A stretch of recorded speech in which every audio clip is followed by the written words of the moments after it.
The scent of rain and rejection clung to the stone walls of her home. Leoraine of the fallen house of Cygnus knew that smell better than any other. It was the permanent perfume of her failure. At 19, when other she-wolves celebrated their first shift, their bodies finally aligning with the spirit of their beast, Leoraine had felt nothing. The moon had called, and her blood had not answered. She was wolfless, a broken thing in a society that worshipped strength. Her father, his face a mask of grim disappointment, had not looked at her as he spoke. He addressed the wall, the tapestries, anything but the daughter who was the living symbol of his disgrace. "The Alpha King has accepted the tribute," he had said, his voice brittle. "You will be his bride. This will restore a measure of honor to our name." Honor! The word was a bitter stone in her throat. She was not a tribute to honor. She was a debt being paid. Her father's failed rebellion against the throne a year prior had cost them everything: their lands, their standing, their pride. Now, it was costing him his daughter. She was being sent to the Shadow King, Lord Dravenor, a man whose name was only ever spoken in hushed, fearful whispers. They said he was a monster, a ruthless king who had crushed her father's uprising without a flicker of mercy. They said no one had seen his wolf in decades, that some terrible curse festered within him.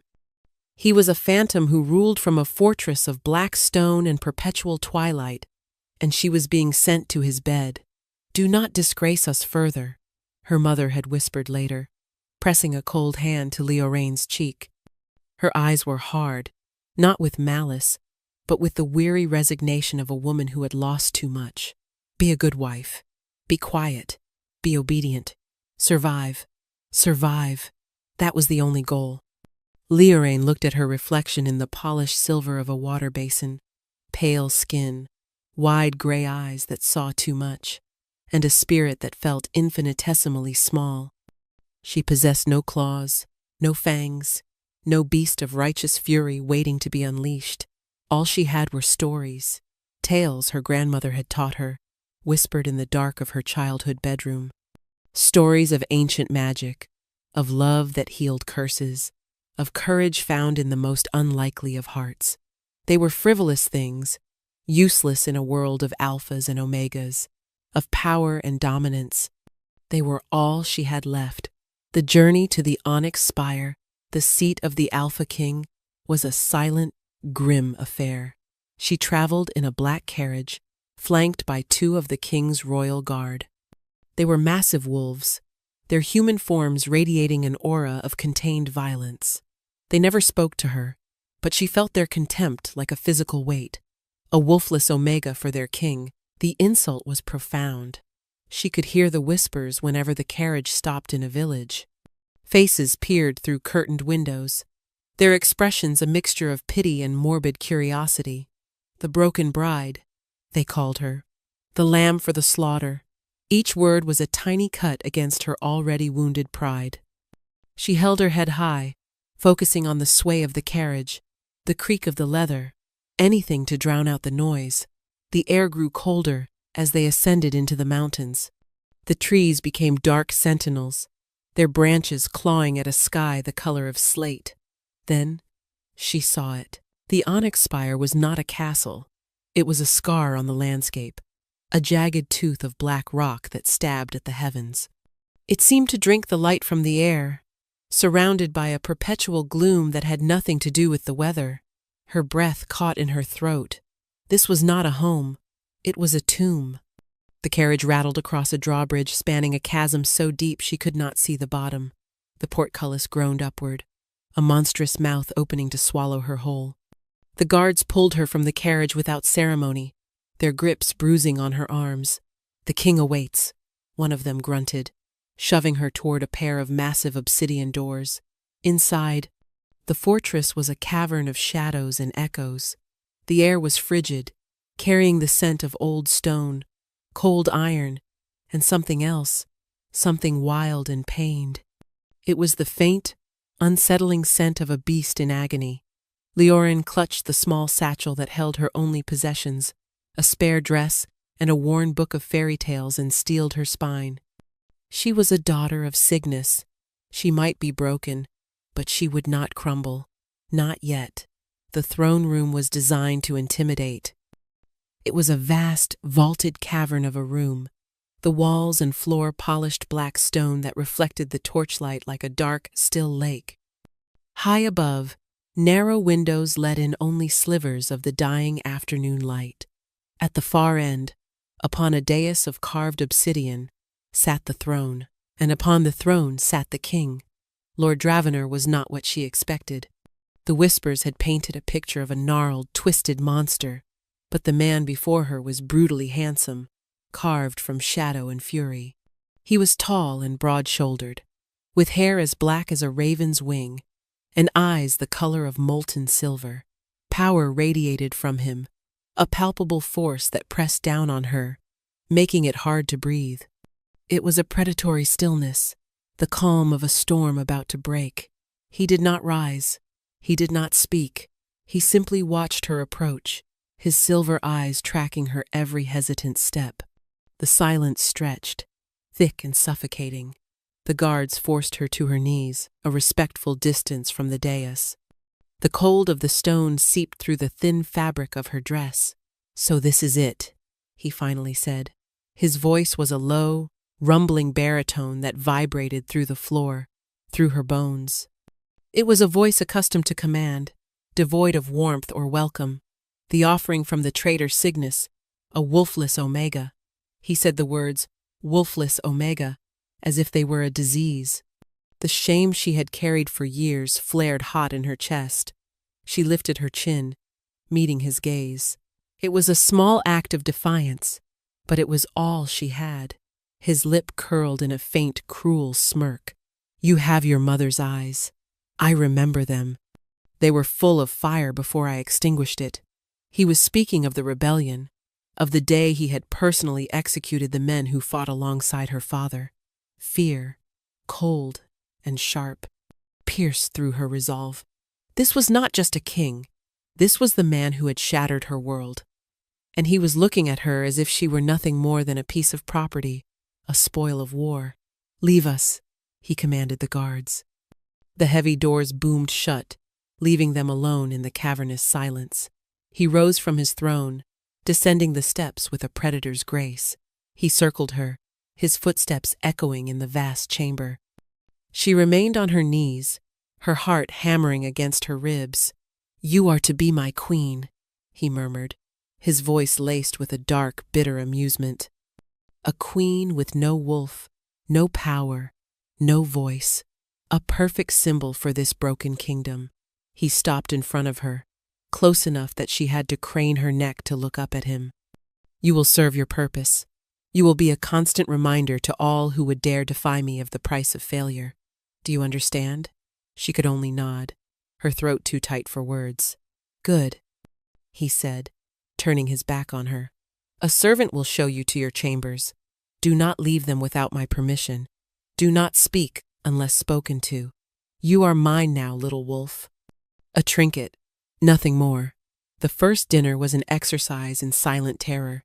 They sat at opposite ends of a long, dark wood table in a private dining hall.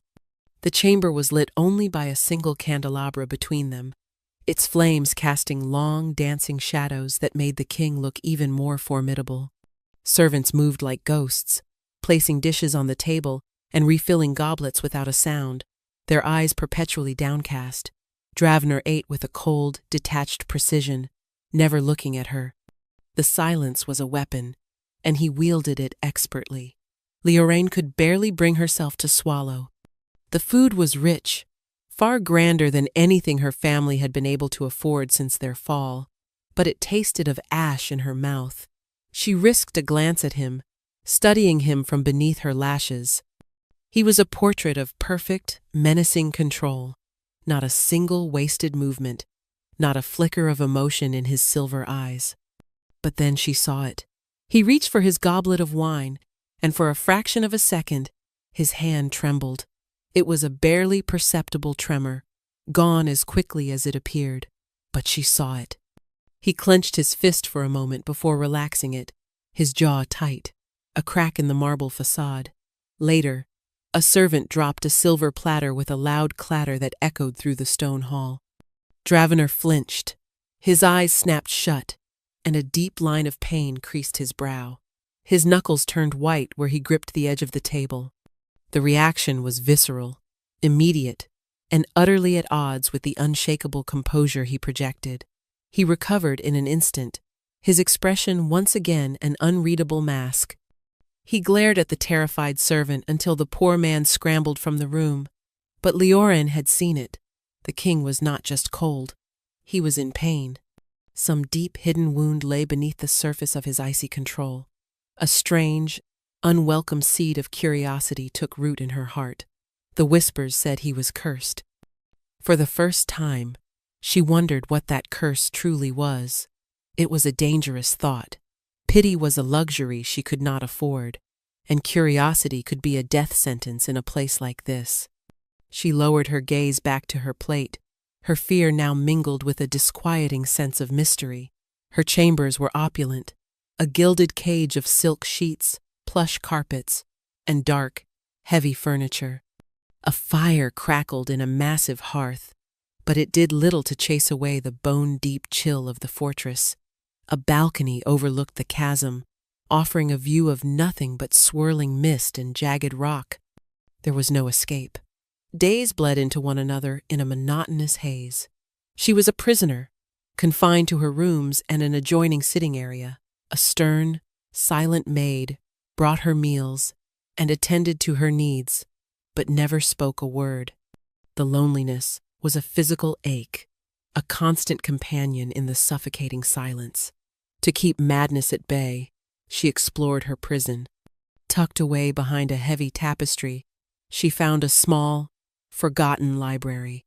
It was dusty and neglected, but it was a treasure. Books lined the walls from floor to ceiling, their leather spines cracked with age. Here, she could lose herself for hours, escaping into worlds of myth and magic, worlds where broken things could be made whole again. She spent her time reading, memorizing the old tales, and weaving new ones in her mind. The stories were her shield, her only defense against the crushing despair of her new life. They were a small, secret part of her that the Shadow King could not touch.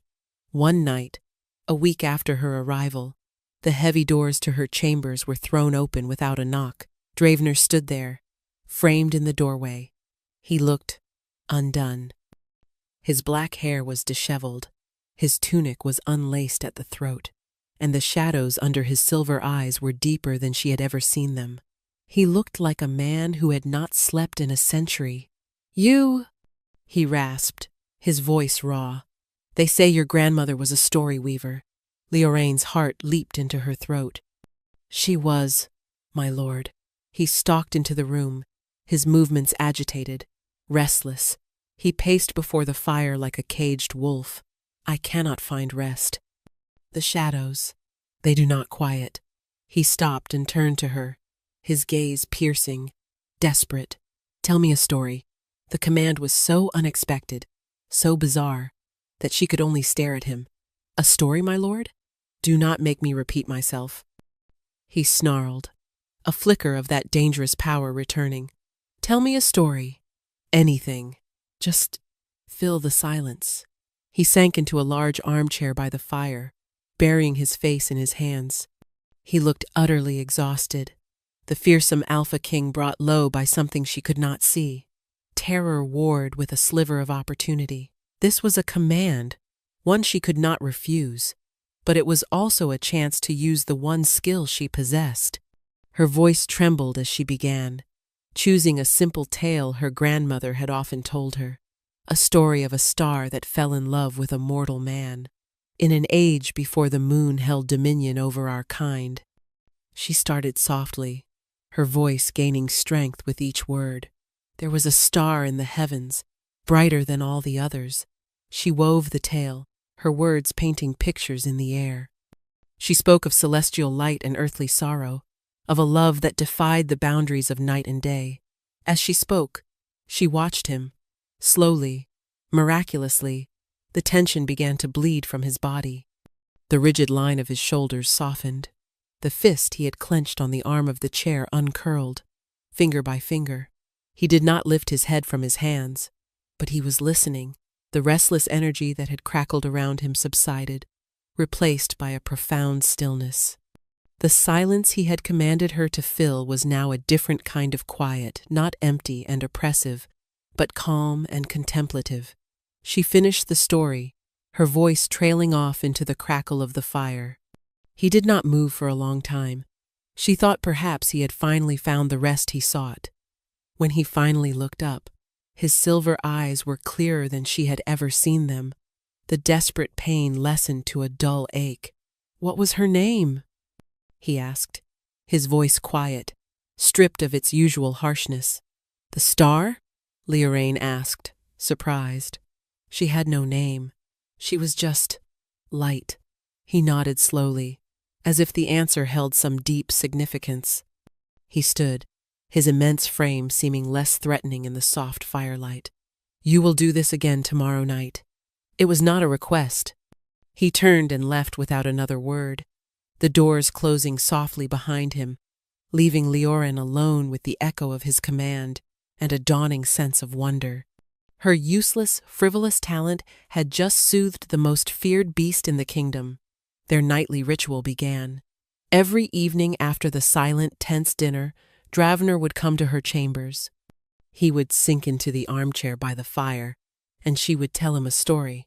She spun tales of brave knights and cunning sorceresses, of forgotten gods and ancient beasts. With each story, she saw another crack appear in his armor. He started to speak to her. Not much at first, just a question about a character, or a comment on a turn of phrase. Then, he began to talk about other things, the state of the grain harvest in the south, a border dispute with the mountain clans. He spoke to her as if she were not just a trinket, but a confidant. He never mentioned his curse, and she never dared to ask. One night, she told him a story about a king who carried a shard of frozen glass in his heart, making him cold to all the world until a simple girl's loyalty thawed it. When she finished, he was quiet for a long time, staring into the flames. "Do you believe such things are possible?" he asked, his voice barely a whisper. "That a thing, once broken, can be mended by something as fragile as a feeling?" "I believe that some things are not broken, my lord," she replied softly. "They are merely waiting for the right person to see their true shape." He looked at her then, truly looked at her, and for the first time, she did not see a king or a conqueror. She saw a man, terribly and profoundly alone. A fragile, unspoken connection was growing between them in the fire-lit darkness, a bond woven from words and shared silence. It was dangerous and terrifying, but it was also the first time in years that Leoraine had not felt completely worthless. This fragile peace, however, was not destined to last. She had been in the fortress for a month when she first met Lord Morgrith. Lord Morgrith was Dravener's uncle, his chief advisor, and a man who wore his cruelty like a fine cloak. He was older than Dravener, his face a web of fine lines, but his eyes were sharp and intelligent, missing nothing. He found Leoraine in the small library, her supposed sanctuary. "So this is the king's new pet," Morgrith said, his voice smooth and venomous. He stepped into the room, his presence immediately tainting the quiet comfort she had found there, the wolfless wonder. "I must admit, I was curious to see what sort of creature my nephew had chained himself to." Leoraine rose to her feet, her book clutched to her chest like a shield. "My lord," she murmured, inclining her head. "Spare me the pleasantries," he sneered, circling her as Dravener had done on that first day. But where Dravener's presence was a storm, Morgrith's was a creeping poison. "Tell me, what magic do you possess?" "My nephew suffers from a malady of the spirit, one that has resisted every healer and mystic in the 7 packs. Yet, rumor has it, your little bedtime stories are proving quite the potent tonic." His words were a direct hit, confirming her suspicion that Dravenor's insomnia was common knowledge, at least within the inner circle. "I only do as the king commands," she said, her voice steady despite the frantic beating of her heart. Morgrith laughed, a dry, rasping sound. "Of course you do, but understand this, little Omega. You are a temporary diversion, a plaything. He requires a true Luna, a she-wolf of power and standing, to secure his line and his throne. You are a weak link, a stain on his reign. And stains," he said, stopping directly in front of her, his voice dropping to a conspiratorial whisper, "have a way of being washed away." He left as suddenly as he had appeared, leaving her trembling in the dusty silence. The message was clear. She was not just an outsider. She was a threat to someone's power. And Lord Morgrith was not a man who tolerated threats. After her encounter with Morgrith, Leorin began to watch him more closely. She saw the subtle ways he manipulated Dravenor. During council meetings, which she was now sometimes permitted to attend, sitting silently in a corner, Morgrith would frame his suggestions as if they were Dravenor's own ideas. He would praise the king's decisiveness on brutal policies that Dravenor seemed reluctant to enact. "As you so wisely decreed, my king," Morgrith would say, "we must make an example of the grain thieves. A public flogging will remind the people of the strength of the throne." Leorain would watch Dravenor's jaw tighten. He would nod his assent, but the pain in his eyes would deepen. He was a king trapped in a web of his uncle's making, his own authority subtly and constantly undermined. Morgrith ruled through Dravenor, using the king's curse-induced isolation to consolidate his own power. One afternoon, the conflict came to a head. A delegation of alphas from the northern packs had arrived to petition the king. Morgrith insisted they were plotting sedition, urging Dravenor to imprison them as a show of force. "They question your strength, nephew," Morgrith's voice echoed in the council chamber. "They whisper of the curse, of your unfitness. They see your choice of mate," he added, with a venomous glance at Leorin, "as the final proof of your weakness. Show them they are wrong. Crush them." "I will hear them out," Dravenor said, his voice a low growl. "They are my people, not my enemies. They are wolves, and wolves only respect the fang at their throat." Morgrith shot back, his decorum finally slipping. "Your father would have had their heads on spikes before they even crossed the river." The mention of his father was a clear provocation. A dark energy exploded from Dravenor. The air in the room grew heavy, charged with ozone. The torches flickered wildly as an unseen force swept through the chamber. "Enough!" Dravenor roared, his voice distorting, becoming something deeper and more monstrous. He slammed his fist on the stone table, cracking it down the center. Without another word, he turned and stormed from the room, the shadows seeming to cling to him, to writhe around his feet. Morgrith watched him go, a thin, triumphant smile on his lips. He had gotten the reaction he wanted. He had pushed his king to the edge of his control. A terrible premonition seized Leorin.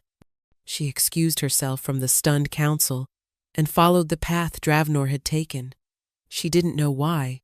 Some instinct she didn't know she possessed pulled her after him, a moth to a volatile flame. She found him in the central courtyard, a desolate space of black stone and withered trees. But it was not Dravenor who stood there. The thing in the center of the courtyard was a creature of nightmare. It was huge, vaguely wolf-like in shape, but formed of living shadow and crackling, unstable energy. It had no face, only a pair of burning, silver eyes filled with indescribable agony. Tendrils of darkness writhed from its body, lashing out to scar the stone paving. A low, guttural sound of pure pain emanated from it, a sound that was both a roar and a sob. This was his curse. This was the Shadow King's wolf. It was not a beast of pride and strength, but a monster of corrupted spirit, trapped between forms, a being of pure rage and suffering. The royal guards who had followed at a distance kept their back, their spears leveled, their faces pale with terror. They saw a monster to be contained. Leorain saw Dravenor, drowning in an agony she could not comprehend. Her heart hammered in her chest, every instinct screaming at her to run. to hide, but her feet remained planted on the stone. He was the man who listened to her stories, the man who showed her glimpses of the lonely soul beneath the crown. She could not abandon him to this. Ignoring the guard's shouted warnings, she took a step forward, and then another. She walked slowly, deliberately, toward the raging vortex of shadow and pain. The monster turned its burning silver eyes on her, and a wave of pure despair washed over her, so potent it almost brought her to her knees. She did not have claws or fangs. She had only her voice. "There was once a mountain," she began, her voice shaking but clear, "that stood so tall it scraped the stars from the sky. It was made of the hardest stone, and all the world feared its sharp peaks and its cold, dark heart." As her voice cut through the air, the creature of shadow stilled, its burning eyes fixed on her, the agonized roar softening to a low, pained growl. The writhing tendrils of darkness slowed their violent lashing. Leoraine kept walking, her gaze locked with his. She did not falter, even as the raw power radiating from him chilled her to the bone. She continued her story, her words a thread of calm in the storm of his pain. She spoke of how the mountain was lonely, how it longed for the warmth of the sun, but was always shrouded in clouds of its own making. The guards watched in stunned silence. They had only ever seen this happen from a distance, had only ever known to retreat and wait for the king's monstrous fit to pass. They had never seen anyone approach it. They had never seen it respond to anything but its own rage. She was only a few feet away now. She could feel the cold aura of his corrupted spirit on her skin. She reached the end of her impromptu tale, speaking of how a single, resilient flower grew in a crack in the mountain's stone, its small life a spot of warmth against the cold, hard rock. "And the mountain learned," she finished, her voice a near whisper, "that even the deepest stone could feel the sun, if it only allowed a single flower to grow." With a final, shuddering groan, the shadowy form collapsed inward. The darkness dissipated like smoke on the wind, leaving Dravener kneeling on the scarred stones, human once more. He was gasping for breath, sweat plastering his dark hair to his brow. He was pale, drained, and utterly vulnerable. He looked up at her, his silver eyes wide with a mixture of shame, disbelief, and something else, something that looked terrifyingly like hope. He had expected her to run. He had expected her to scream. He had not expected her to walk into his storm and quiet it with a story. He tried to push himself up, to regain some semblance of his royal composure. "You should not have," he began, his voice rough. "Don't," she whispered, kneeling in front of him, heedless of the cold stone or the staring guards. "It's all right. I'm here." For the first time since she had arrived, she reached out and, with a hesitant hand, touched his arm. He flinched, but he did not pull away. His skin was cold, but beneath it, she felt a tremor of life. In that moment, surrounded by the evidence of his monstrous curse, Leoraine felt not fear, but a fierce, startling wave of protectiveness. In the aftermath, something profound shifted between them. Dravener tried to send her away, to push her back to the safe confines of her rooms. "You have seen what I am," he had said, his voice raw with self-loathing. "I am a monster. It is not safe for you." "I am not afraid of you, Dravener," she replied, using his name for the first time. The sound of it on her lips felt both strange and right. He had no answer for that. The walls he had built around himself were impossibly high, but she had not tried to scale them. She had simply walked through a door he never knew was unlocked. He allowed her to stay. He allowed her to help him back to his private chambers, leaning on her small frame, the great Alpha King humbled and exhausted. Their nightly storytelling sessions took on a new intimacy. He no longer sat across the room in a chair. He would sit on the hearthrug before the fire, and she would sit on a cushion nearby. He told her about the curse, how it had taken him on his own 19th birthday, the same day she had failed to shift. His wolf spirit had not emerged. It had shattered, corrupted by an ancient bloodline curse his ancestors had long thought dormant. It was a thing of pain, triggered by stress and rage, a constant battle for control that left him perpetually exhausted and isolated. Their bond deepened, but the world outside their fire-lit sanctuary did not stand still. Morgrith, thwarted in his attempt to expose Dravenor, devised a new, more public plan. He announced a grand feast to celebrate the king's betrothal, inviting alphas from every pack. It was, he claimed, a chance to formally introduce their future Luna. Leoraine knew it was a trap. The feast was a performance of power, and she was the main act. The hall was filled with powerful, prideful wolves, their gazes on her a mixture of curiosity and disdain. She sat beside Dravenor at the high table, feeling like an impostor in a gown of silver silk. Halfway through the feast, Morgrith stood, raising his goblet. "A toast," he declared, his voice ringing with false cheer.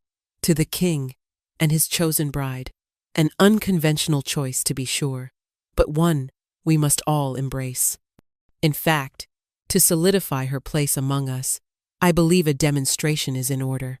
Let our future Luna honor us with her form. Let us see the wolf that has captured our king's heart." A cruel, expectant silence fell over the hall. Every eye was on her. This was the moment Morgrith had engineered. He was calling her out, demanding she perform the one act she was incapable of. He was going to humiliate her, and by extension Dravenor, in front of the entire kingdom. Panic seized Leoraine, cold and absolute. The faces of the assembled alphas swam before her eyes. Their expressions ranged from cruel amusement to pitying contempt. This was it, the public unmasking of the broken bride. She could feel Dravenor tense beside her, a low growl rumbling in his chest. "My uncle is overzealous," Dravenor said, his voice dangerously low, trying to diffuse the situation. "The Luna is not here for your entertainment." "Nonsense, nephew," Morgrith boomed, playing to the crowd. "It is tradition. The pack must see the strength of its Luna. Or is there no strength to see?" He let the question hang in the air, a poisoned dart aimed directly at Dravenor's authority. Leoraine looked at Dravenor. She saw the storm gathering in his eyes, the shadows threatening to coalesce. Morgrith was trying to provoke him into another episode, to expose both of them at once. She could not let that happen. She would not be the cause of his downfall. Taking a deep breath, she stood, her legs trembling. She faced the silent hall. "Lord Morgrith is correct," she said, her voice surprisingly steady. "It is tradition, but I cannot fulfill it. I have no wolf to show you." Gasps and mutters rippled through the crowd. She had admitted it. The shame was a physical blow, but she bore it, standing tall.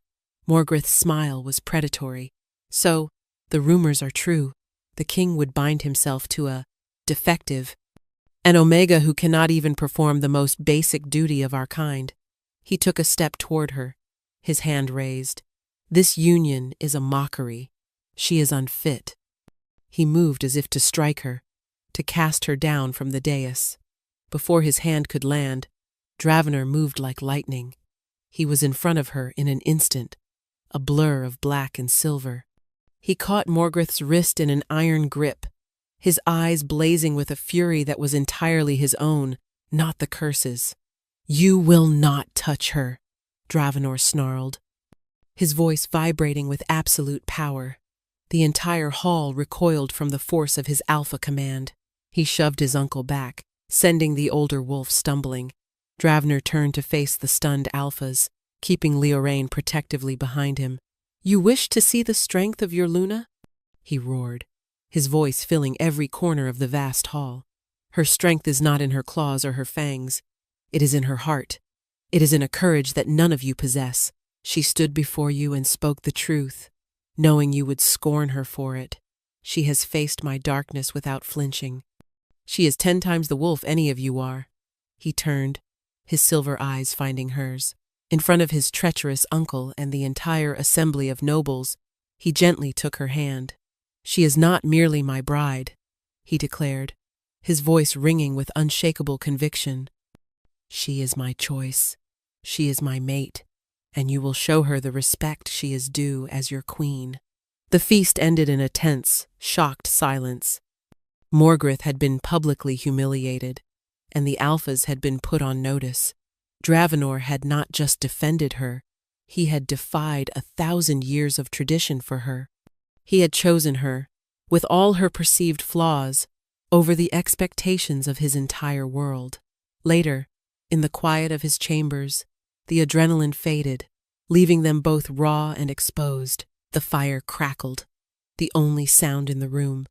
Dravenor stood by the window, staring out at the unending darkness.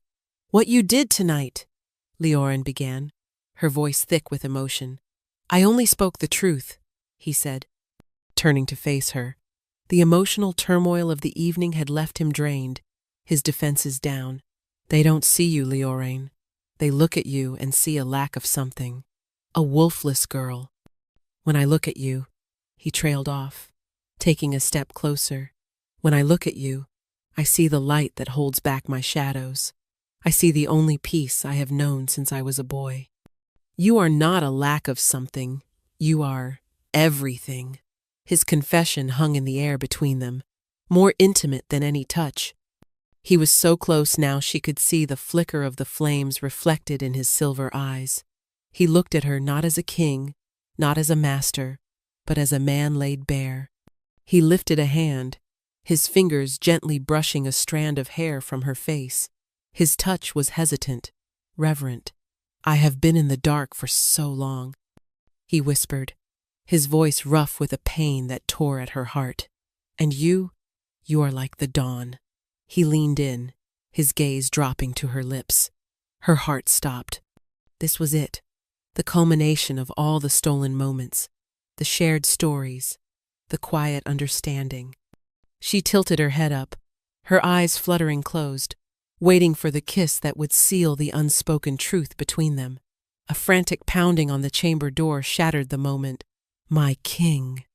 A guard's panicked voice called out. "An urgent message! Lord Morgrith, he is rallying the Northern Alphas. He speaks of treason, of deposing a king unfit to rule." The spell was broken. Dravenor pulled back, the vulnerable man disappearing, replaced once more by the warrior king. The external threat had come for them, just as they were about to find their resolution. The war for his throne, and for their future, had just begun. The days leading up to the bonding ceremony were fraught with a tension that was thicker than the mountain mist. The onyx spire was a fortress preparing for war. Dravenor met constantly with his loyal commanders, while reports flooded in of Morgrith, spreading dissent, painting Dravenor as a weak, cursed king enthralled by a defective Omega. The bonding ceremony was the final, formal ritual to make their union official and unbreakable in the eyes of their law and magic. It was also, Leorin knew, the perfect stage for Morgrith's final move. He would not allow the bond to be sealed. She felt a new strength hardening within her. The fear that had been her constant companion for so long had been burned away by the fires of Dravenor's declaration. She was his choice, his mate. She would not be the weakness that brought him down. She would be his shield. She spent her time not in the library, but in the castle's archives, poring over ancient texts about the royal bloodline and shifter magic. She searched for anything about his curse, any mention of a shadow wolf. She found fragmented references, whispers of a malediction placed on his ancestor for a great betrayal, a curse that corrupted the wolf spirit, turning it inward, making it a source of agony instead of strength. There was no mention of a cure. The night before the ceremony, Dravenor found her there, asleep with her head on an open book. He gently woke her, his touch now familiar and comforting. "You should be resting," he murmured, his eyes full of concern. "I was looking for a weapon," she admitted. "A way to fight what's coming." He knelt before her, taking her hands in his. "Leorin, the weapon I need is already here." He looked into her eyes. "Your courage is my weapon. Your presence is my armor. Whatever Morgrith has planned, we will face it together." He lifted her hand to his lips, pressing a soft kiss to her knuckles. "Tomorrow, you will be my queen, no matter what." The great hall was arranged for the ceremony. An ancient stone altar stood in the center, carved with runes of binding and fealty. The loyal alphas and their packs stood on one side, a grim but determined gallery. On the other side stood the northern alphas whom Morgrith had swayed, their faces hard and judgmental. Morgrith himself stood among them, his expression one of polite, venomous concern. Leoraine walked to the altar, Dravenor at her side. She wore a simple white gown, a stark contrast to the oppressive black stone of the hall. She met the hostile glares of the northern alphas with a calm she did not feel. Dravenor's hand was a warm, steady presence on the small of her back. The elder began the rite, his voice chanting the ancient words of the pact. It was a long ritual, filled with symbolic gestures. The final part required the couple to drink from a shared ceremonial chalice, a brew of herbs meant to strengthen the spiritual bond between mates. As the chalice was presented, Morgrith stepped forward. "A moment, elder," he said smoothly. "As the king's uncle, it is my honor and my right to offer a personal blessing to this union." He produced a small, ornate vial, an ancient family tradition.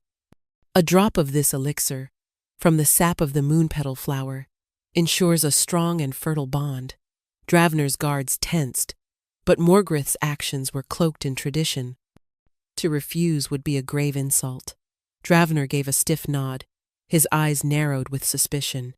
Morgrith uncorked the vial and let a single shimmering drop fall into the chalice. He smiled, a victor's smile, and stepped back into the crowd. The elder offered the chalice to Dravenor. He drank, then passed it to Leoraine.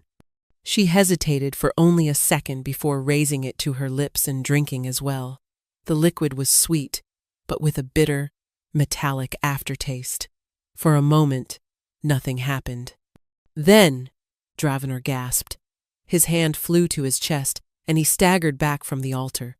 The shadows in the room seemed to rush toward him, to writhe and cling to his form. A dark, corrupted energy began to pour from him, and the agonized roar of his shadow beast tore through the hall. The poison was not meant to kill him, she realized in a flash of horror. It was designed to unleash the monster, to drive him into a final, uncontrollable rage in front of everyone. Panic erupted. The northern alphas drew their blades, their worst fears confirmed. Morgrith's voice rose above the chaos. "The curse has consumed him. He is a monster. For the good of the kingdom, he must be put down." Guards formed a defensive circle, their spears pointed at their own king. Dravenor thrashed on the ground, his body contorting as the shadow form fought to take over completely. He was engulfed in a storm of darkness, his silver eyes glowing with a terrifying feral light. He was losing. The poison was accelerating the curse, feeding the rage, drowning the man. His internal world was a vortex of pain. The shadow beast, fueled by the poison, screamed for release, for destruction. It showed him images of his enemies Morgrith, the sneering alphas, and urged him to tear them apart, to unleash his agony upon them. It was a tempting call. The rage promised an end to the pain, a moment of terrible absolute power, but through the red haze of fury, he saw her, Leoraine. She was not running, she was not screaming. She was standing by the altar, her face pale but her expression resolute. She was watching him, not with fear, but with unwavering faith. Her image was an anchor in the hurricane of his soul. To give in to the rage would be to destroy everything, including her. The beast might kill his enemies, but it would also terrify the one person who had ever looked at him and not seen a monster. Protect her. The thought was a single point of light in the overwhelming darkness. He fought back. He turned the battle inward, wrestling with his own corrupted spirit, enduring the unimaginable agony of the poison and the curse to keep the monster chained, to keep it from touching her. It was the hardest fight of his life, a war waged not for a throne, but for the soul of the woman he loved. Leoraine saw the struggle in his eyes. She saw the man fighting the monster within, Morgrith was shouting for the guards to attack, to kill the beast while it was writhing on the floor. She knew she had only moments. She walked past the line of guards, ignoring their warnings, and stepped into the circle of seething shadow. The raw, pained energy washed over her, but she did not flinch. She knelt beside Dravner's convulsing form. She placed her hands on the monstrous, shifting darkness that was his shoulder. It felt like touching a storm, cold and chaotic. She leaned in close, her voice a clear, steady whisper that cut through his roars of pain. "Kiss me once before the ceremony ends." The words were part of the formal rite, meant to be spoken at the very end. But she said them now as a plea, an anchor, a promise. He stilled for a barest second, his glowing eyes focusing on her. He had heard her. Then she began her final, most powerful story. She did not weave a tale of ancient kings or mythical creatures. She told their story. "There was once a king who lived in a castle of shadow," she began, her voice resonating with a power she had never felt before. It was not magic in the way of sorcerers, but the pure, unassailable magic of truth and love. He was strong and proud, but a curse had stolen his light, leaving him alone in the dark. He believed he was a monster. He believed he was lost. As she spoke, a soft, warm light began to emanate from her hands, from her very being. It was not the glittering, frivolous magic of her childhood imaginings, but a steady, gentle glow, the color of dawn. It seeped into the writhing shadows, not fighting them, but soothing them. Then a girl with no magic of her own was sent to him, she continued, tears streaming down her face. She was broken too, in her own way.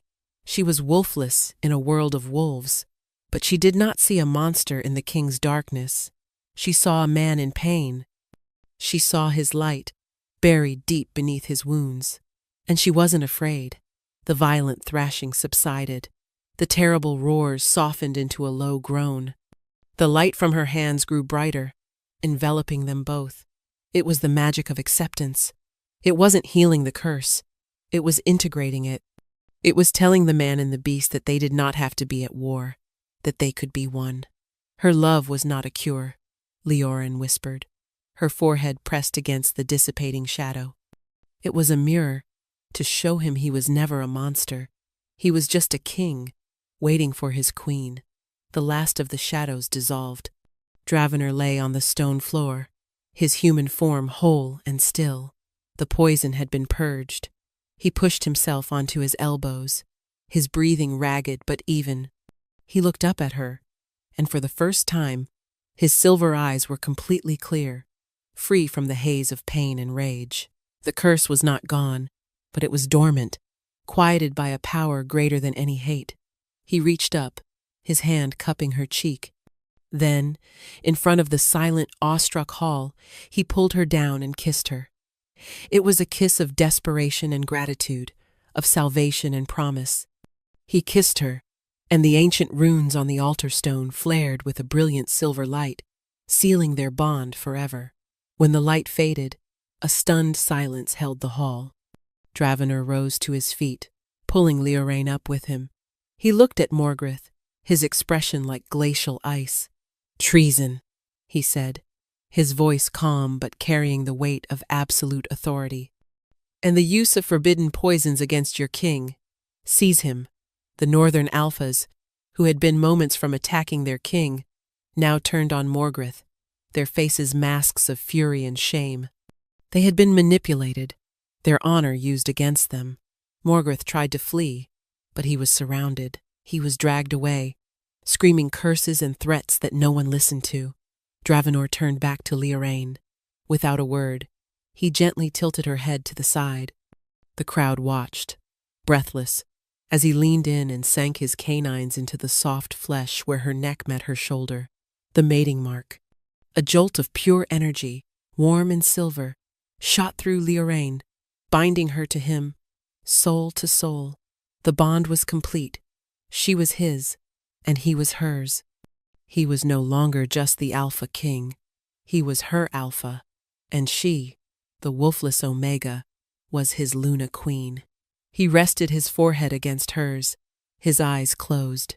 "My queen," he murmured, his voice thick with an emotion so deep it left her breathless. The entire hall, from the lowest servant to the most powerful alpha, dropped to one knee. Not in fear, but in genuine, awestruck reverence for the queen who had saved their king with a story. Their union marked the beginning of a new era. Dravenor, with Leoraine's counsel, began to transform the kingdom. The harsh, brutal laws that Morgrith had championed were repealed, replaced with edicts that valued compassion and justice. Strength was redefined. It was no longer just about the power of one's wolf, but about the resilience of one's spirit, the courage of one's heart. Leoraine became a beloved queen. She established schools. She listened to the petitions of the small folk, and she sought out the other wolfless members of their society who had lived their lives in shame and hiding. She gave them positions of honor in her court, showing the world that one's worth was not determined by the beast within. Dravenor's wolf never again manifested as the shadow monster. The curse remained a part of him, a darkness he carried, but it was no longer in control. It was a quiet shadow at his back, a reminder of the pain he had overcome, and of the woman whose love had been his salvation. He ruled with a wisdom and grace his people had never seen, his every decision tempered by Leoraine's empathy. The onyx spire, once a place of fear and gloom, began to feel like a home. 1 year later, Leoraine stood on the balcony of her chambers. It was no longer a cage, but a cherished perch, from which she could watch the sun set over her thriving kingdom. The chasm below was no longer a symbol of isolation. Dravenor had ordered a bridge to be built, connecting the spire to the lands below, a symbol of their new, open reign. Strong arms wrapped around her from behind, and Dravenor's chin came to rest on her shoulder. He placed a hand gently over her swollen belly. "He's kicking," Dravenor murmured against her ear, his voice filled with a quiet joy that still made her heart ache with love. Leoraine corrected him with a smile, turning in his arms to face him. "She is going to be a storyteller, like her mother, or a king who can move mountains, like her father," he countered, his silver eyes sparkling with a happiness she had once thought impossible. He leaned down and kissed her softly. The peace they had fought so hard for was real, tangible in the warm evening air. Their child, a miracle they had been told could never happen between a cursed alpha and a wolfless omega, was a symbol of their impossible, world-changing love. They had taken a broken kingdom, a broken king, and a broken girl, and from the pieces they had built a future. The Shadow King was a shadow no more, and the wolfless Omega had found her true power, not in a wolf, but in the strength of her own heart. They were whole, they were happy, and their story was just beginning.